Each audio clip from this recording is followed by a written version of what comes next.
ముఖ్యమంత్రి గారు రేవంత్ రెడ్డి గారు గతంలో ఒకసారి ఒక ఇంటర్వ్యూలో మాట్లాడుతూ అన్నారు, నేను ముఖ్యమంత్రి కాకపోతే రౌడీని అయి ఉండేవాడిని అని చెప్పని. నేను ముఖ్యమంత్రిని కాకపోతే ఏం పని చేసి ఉండేవాడివి అంటే నేను రౌడీని అయి ఉండేవాడిని అని చెప్పని. ఓల్డ్ హ్యాబిట్స్ డై హార్డ్ అని చెప్పని ఒక సామెత ఉన్నది. ఆ సామెత ఇవాళ తెలంగాణలో ముఖ్యమంత్రి కుర్చీలో కూర్చున్నప్పటికీ కూడా కుక్కతో ఒక గుండ్రాయి కట్టిన చక్కగా కాదన్నట్టుగా ఇవాళ తన నిజస్వరూపాన్ని ఇవాళ కొనసాగిస్తున్నటువంటి ఒక పరిస్థితి ఇవాళ స్పష్టంగా చూస్తా ఉన్నాం. Telangana is known to be a peaceful state. Particularly Hyderabad ఒక గ్లోబల్ సిటీగా అభివృద్ధి చెంది అంతర్జాతీయ పెట్టుబడులకు కేంద్రంగా మారి, మేము బాంబేలో ఉండం, మేము కలకత్తాలో ఉండం, మేము మద్రాసులో ఉండం, ఢిల్లీలో ఉండం, మేము హైదరాబాద్లో ఉంటామని చెప్పని దేశ నలుమూలల నుండి వాళ్ళ హైదరాబాద్కి వచ్చి హైదరాబాద్లో సెటిల్ అవుతున్నటువంటి ఒక పీస్ఫుల్ సిటీని, గ్లోబల్ సిటీని ఇవాళ 18 నెలల రేవంత్ రెడ్డి పాలనలో రౌడీజానికి అడ్డాగా మార్చి, గూండాయిజానికి అడ్డాగా మార్చి ఇవాళ మొత్తం బ్రాండ్ హైదరాబాద్ను, గ్లోబల్ బ్రాండ్ హైదరాబాద్ను సర్వనాశనం చేస్తా ఉన్నారు.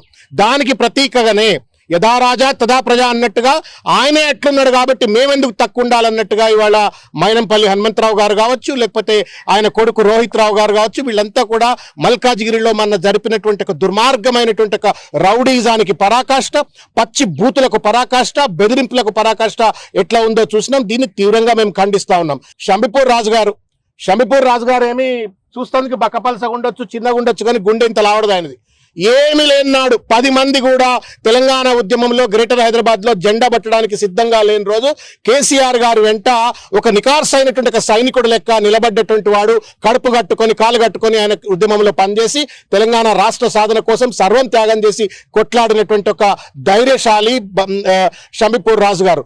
అటువంటి రాజుగారి పైన దమ్ముంటే చర్చకు రా, ఓపెన్ గా కూర్చో, మాట్లాడు, నీ తప్పేంది, నా తప్పేంది, నీ మంచితనం ఏంది, నా మంచితనం ఏంది చెప్పని డెమోక్రసీలో ఒక డైలాగ్ ఉంటుంది, డిస్కషన్ ఉంటుంది, డిబేట్ ఉంటుంది. దాన్ని పక్కన పెట్టి సంపుతం కొడతాం అని చెప్పని పత్రికాముఖంగా మాట్లాడటం ఏంటి?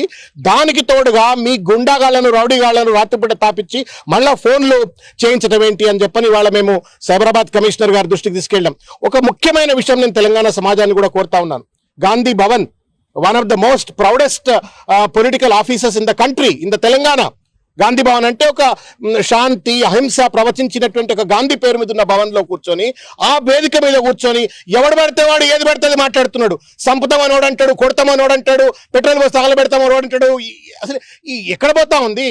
అధికారంలోకి వచ్చిన 18 నెలలకే ఇంత అహంకారం వస్తే what is happening to Telangana అని చెప్పని మేము అడుగుతా ఉన్నాము. కాంగ్రెస్ పార్టీ అధ్యక్షులు మహేష్ గౌడ్ గారు కూడా సుదీర్ఘంగా ఆలోచించవలసిన అవసరం ఉంది, లోతుగా ఆలోచించవలసిన అవసరం ఉంది. మీనాక్షి నటరాజన్ గారు who always talks about Gandhian principles, is this Gandhism? Gandhi Bhavan వేదికగా అడ్డదిడ్డమైన ఫత్వాలు జారీ చేసి సంపుతామనటం గాంధీయిజమా? లేదా రాత్రిపూట దొంగ కాల్స్ చేయించి బెదిరించి సంపుతామని చెప్పని బెదిరింపులకు పాల్పడటము గాంధీయిజమా? ఇదేం రాజకీయమో? ఎక్కడ తీసుకుపోతా ఉన్నారు తెలంగాణను, ఎక్కడ తీసుకుపోతా ఉన్నారు హైదరాబాద్ను అని చెప్పని ఇవాళ మేము ప్రశ్నిస్తా ఉన్నాం.